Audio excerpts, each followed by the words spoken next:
O Sínodo de Dort por Lawrence M. Vence. O outro lado do calvinismo. Os 5 pontos do calvinismo, tulip, são tirados dos cânones de Dordrecht, usualmente reduzido para Dort ou Dort, formulados no Sínodo de Dort em 1619. Embora tenham havido outros sínodos de Dort, este aqui é referido como o Grande Sínodo, e é reconhecido pelos calvinistas como tendo significância tanto histórica como religiosa. Como o primeiro sínodo verdadeiramente nacional, Dort marca o fechamento do primeiro período na história das igrejas reformadas na Holanda, e serve como um símbolo do triunfo do calvinismo ortodoxo na Holanda. Este triunfo do calvinismo foi sobre o que foi chamado arminianismo. O conflito tinha se intensificado desde que pela primeira vez Arminius veio para Leiden ensinar. E embora já vimos que Arminius não desejava ensinar nada que fosse contrário à confissão belga e ao catecismo de Heidelberg, ele defendeu um sínodo nacional para examinar os credos aceitos das igrejas holandesas. E ainda que em grande parte distante da modesta igreja do Novo Testamento encontrada na Bíblia, por causa da hierarquia denominacional das igrejas holandesas e da instalação da Igreja-Estado na Holanda, a única maneira da controvérsia ser oficialmente decidida seria através de um sínodo nacional. Arminius jamais viveu para ver sua petição satisfeita, mas satisfeita ela foi. Mas para entender os cânones adequadamente, é necessário primeiro recapitular o conflito nas igrejas reformadas na Holanda antes do Sínodo Nacional de Dort, pois muito frequentemente, como Karl Benz relata, a história da igreja da Holanda é contada simplesmente como: o calvinismo chegou, Arminius quase o arruinou, o Sínodo de Dort o restaurou. A controvérsia sobre predestinação na Igreja Reformada Holandesa não acabou repentinamente com a morte prematura de Arminius em 1609. Na verdade, ela cresceu, tanto em intensidade quanto em extensão, até finalmente culminar no Sínodo de Dort. Havia 3 questões que levaram a este grande sínodo. Primeiro era o problema da relação entre a Igreja e o Estado. O problema não era, entretanto, se eles deviam se separar, mas antes a extensão do controle do Estado sobre a Igreja. Em segundo lugar, a condição dos credos. O exame e possível revisão da Confissão Belga e do Catecismo de Heidelberg era inflexivelmente oposto pelos calvinistas. E terceiro, a controvérsia sobre predestinação, sem a qual um sínodo desta magnitude nunca teria acontecido. Deve também ser lembrado que os arminianos ainda estavam na Igreja Reformada Holandesa. Não havia nenhuma igreja separada na qual eles podiam livremente cultuar de acordo com os ditames de suas consciências. Após a morte de Arminius, 4 homens assumiram a liderança do Partido Arminiano, 2 pregadores e 2 advogados. John Uitenbogart, de 1557 a 1644, que estudou em Genebra sob Theodor Beza, foi um amigo íntimo de Arminius. Foi ele quem solicitou a nomeação de Arminius para a faculdade da Universidade de Leiden. 7. Uitenbogart pregou em Haia e serviu como capelão ao príncipe Maurício, de 1567 a 1625, filho e sucessor de William de Orange e líder militar da Holanda. Ele sofreu muito por causa de suas opiniões, pois ele não foi apenas exilado após o Sínodo de Dort, mas teve seus bens confiscados também. Simon Episcopius, de 1583 a 1643, foi educado em Leiden sob Arminius e posteriormente se tornou professor de teologia no lugar de Gomarus. Ele foi o principal porta-voz dos arminianos no Sínodo de Dort, e como Uitenbogart, foi banido após o Sínodo de Dort. 9. John Voldemar-Nevelt, de 1549 a 1619, deu apoio aos arminianos em seu escritório como advogado-geral da Holanda. Recusando a exigência de um sínodo nacional, ele prolongou a inevitável censura aos arminianos. Ainda que um herói nacional por auxiliar William de Orange nos negócios com a União de Utrecht, ele foi falsamente acusado de traição e sofreu o preço máximo por suas opiniões. Foi decapitado em 13 de maio de 1619, quando o Sínodo de Dort estava sendo concluído. O acima mencionado Hugo Grotius foi o 4º líder dos arminianos. Educado em Leiden, ele foi um famoso advogado que ganhou o reconhecimento mundial por sua obra sobre direito internacional. Ele defendeu o direito dos Estados Gerais exercerem completa autoridade sobre as igrejas. Ainda que julgado com Voldemar-Nevelt, ele foi sentenciado à morte na prisão, mas conseguiu escapar com a ajuda de sua esposa, e eventualmente se tornou embaixador sueco em Paris. Grotius é pai da heterodoxa visão governamental da expiação, mas sua opinião não foi sustentada por armínios ou pelos arminianos dessa época. Logo após a morte de Armínios, seus simpatizantes apresentaram aos Estados Gerais um notável documento que veio a ser conhecido como a Remonstrância.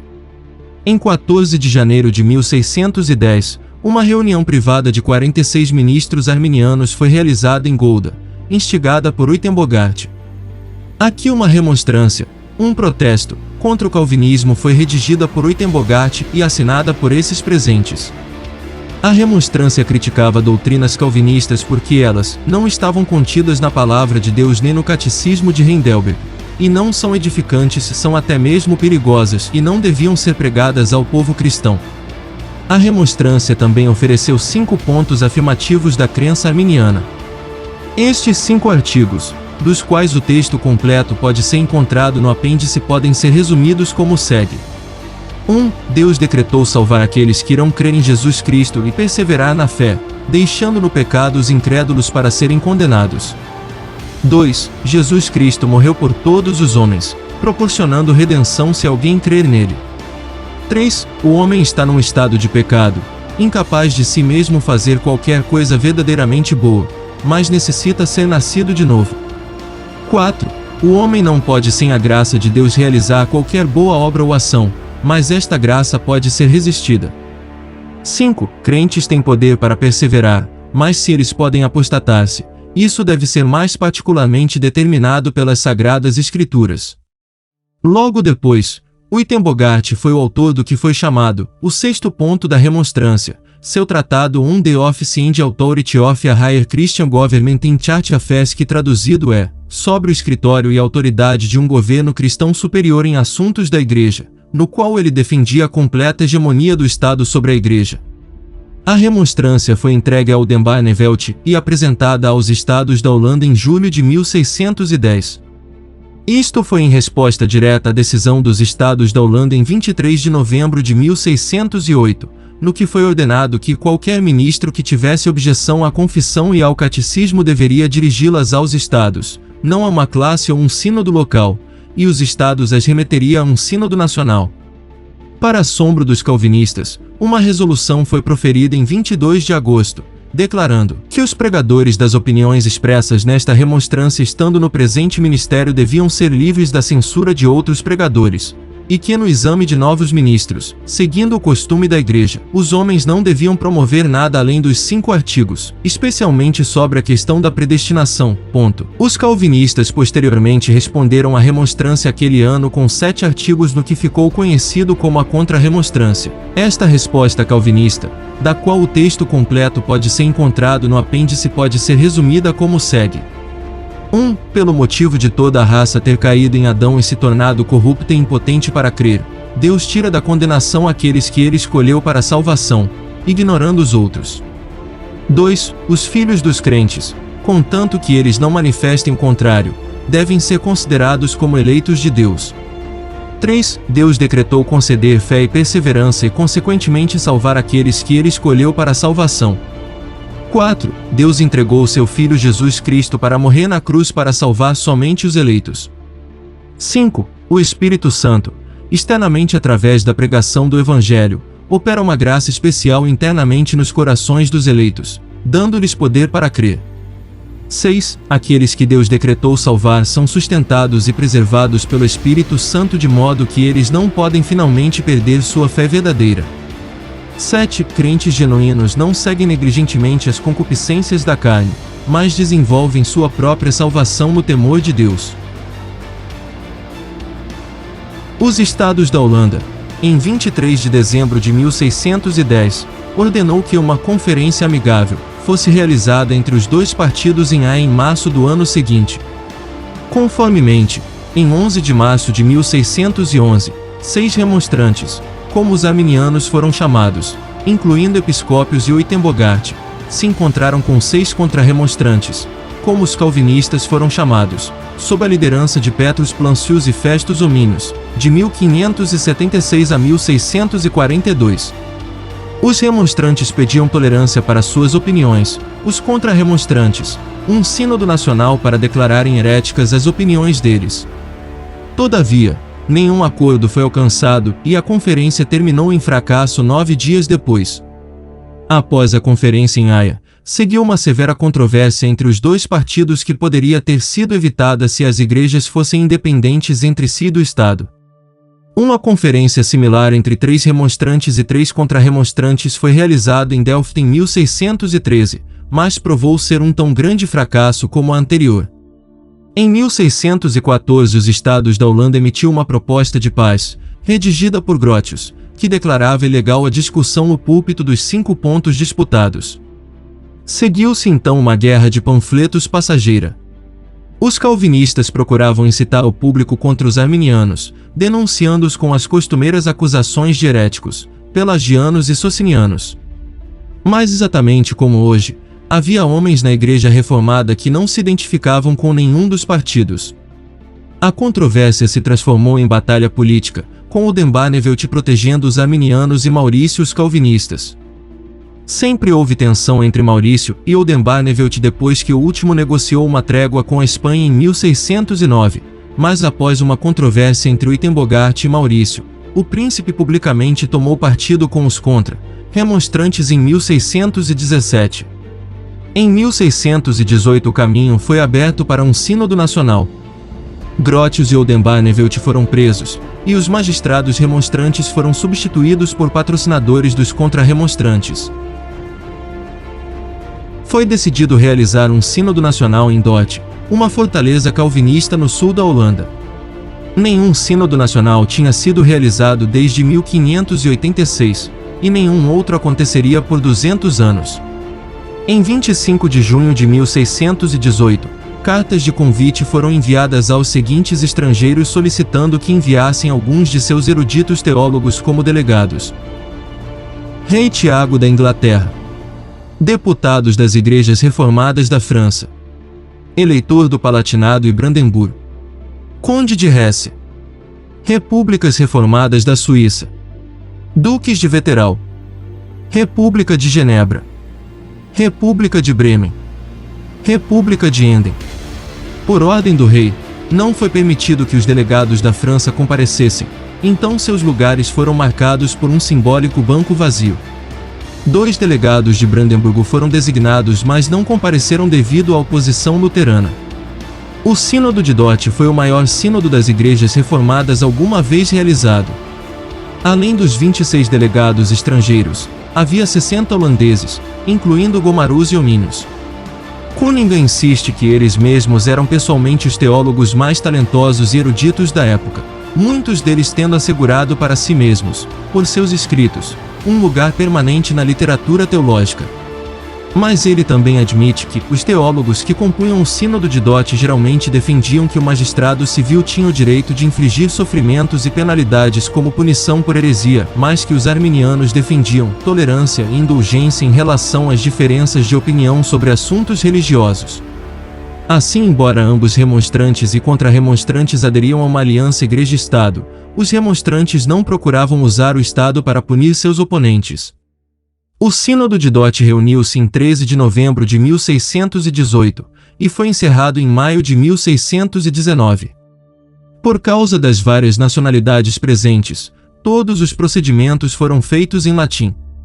Cada membro do Sínodo fazia o seguinte juramento: prometo diante de Deus, no qual creio e ao qual adoro, como estando presente neste lugar, e como sendo o pesquisador de todos os corações, que durante o curso dos procedimentos deste sínodo, que examinarei e julgarei, não apenas os 5 pontos, e todas as diferenças que deles resultam, mas também qualquer outra doutrina, eu não usarei nenhuma composição humana, mas somente a palavra de Deus, que é uma infalível regra de fé. E durante todas estas discussões, somente objetivarei a glória de Deus, a paz da Igreja, e especialmente a preservação da pureza da doutrina. Então me ajude, meu Salvador, Jesus Cristo. Eu lhe suplico assistir-me pelo seu Espírito Santo. John Bogerman, de 1576 a 1637, que tinha traduzido o Tratado de Beza sobre a punição de heréticos para o holandês, foi eleito presidente. Bogerman tinha anteriormente participado de uma conferência com Gomarus, Uitenbogart e Arminius, no qual ele chegou ao ponto de dizer que as escrituras devem ser interpretadas de acordo com o catecismo e a confissão. A isto Arminius respondeu: como alguém poderia afirmar mais claramente que eles estavam decididos a canonizar estes dois documentos humanos e instituí-los como os dois bezerros idolátricos em Dan e Berseba? O primeiro mês do sínodo foi despendido sobre questões alheias à controvérsia arminiana. O restante das 180 sessões do sínodo foram usadas com as doutrinas envolvendo os 5 pontos. Um dos delegados suíços em Dort insistiu: se alguma vez o Espírito Santo esteve presente em um concílio, ele esteve presente em Dort. Um delegado inglês, Joseph Hall, de 1574 a 1656, que foi substituído por causa de sua má saúde, declarou que nunca houve um lugar sobre a terra tão parecido com o céu como o Sínodo de Dort. Houve alguma controvérsia, entretanto, sobre a questão da expiação limitada. 2 dos delegados ingleses, John Davena e Samuel Ante, em 1643, acreditavam, com o credo da Igreja Inglesa, que a expiação era ilimitada. O rei Tiago tinha até mesmo instruído que os teólogos ingleses não deviam se opor ao artigo da redenção universal. Mas o baralho estava arranjado. Como Schaff diz, o destino dos arminianos foi decidido anteriormente. John Wesley observou muitos anos depois que Dort foi tão imparcial quanto o Concílio de Trento.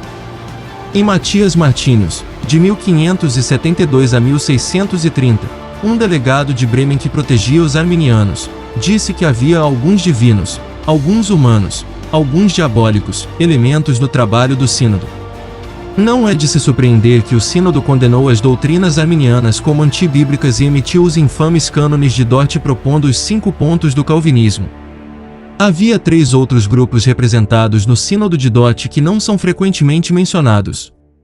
Antes de mais nada, haviam presentes 18 comissários políticos nomeados pelos Estados Gerais. E não apenas o sínodo de Dort foi convocado pelo Estado e supervisionado pelo Estado, mas todas as despesas, incluindo as dos delegados estrangeiros, foram arcadas pelo Estado também. Em segundo lugar, conforme a natureza civil do sínodo, as sessões eram públicas, e assistida por multidões de espectadores. E terceiro, havia 13 remonstrantes intimados para comparecer ao sínodo, mas eles foram convocados como réus, não tinham assentos como delegados. Em 6 de dezembro, na 22ª sessão, foi permitido que os arminianos fizessem sua primeira aparição para defender suas doutrinas. Simão Episcópios liderou o pequeno grupo de 13 arminianos. De 13 a 17 de dezembro, os remonstrantes apresentaram por escrito suas opiniões sobre os 5 pontos de doutrina em disputa. Estas opiniões, dos remonstrantes, das quais o texto completo pode ser encontrado no apêndice, são uma expansão dos 5 pontos da remonstrância mencionados anteriormente. Mas depois de apenas um mês os remonstrantes foram dispensados, se é que se pode falar dessa forma. O presidente Bogerman vociferou estas palavras de despedida: os delegados estrangeiros são agora da opinião de que vocês são indignos de aparecer diante do sínodo. Vocês recusaram reconhecê-lo como seu juiz legal e sustentaram que ele é seu partido contrário. Vocês fizeram tudo de acordo com seu próprio capricho.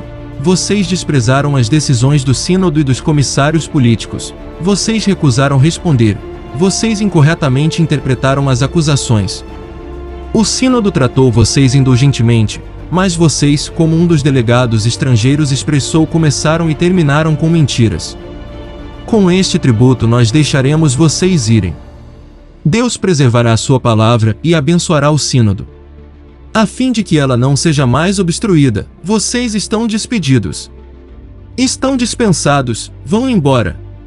E dessa forma, em 14 de janeiro, os remonstrantes compareceram diante do sínodo pela última vez. Livrando-se do texto supracitado, Episcopius declarou: o Senhor julgará entre nós sobre as artimanhas e mentiras que vocês prepararam para nossa acusação. Após o término do sínodo, os arminianos foram proibidos de publicar qualquer coisa relacionada ao sínodo, mas eles conseguiram publicar anonimamente um panfleto intitulado De Nullitis, Mismanagement and Unjust Proceedings of the National Synod held at Dort in the years 1618 and 1619. No início de julho, os 13 remonstrantes foram convocados diante dos Estados Gerais e solicitados para retratarem e concordarem em cessar de pregar suas doutrinas, ou serem banidos do país.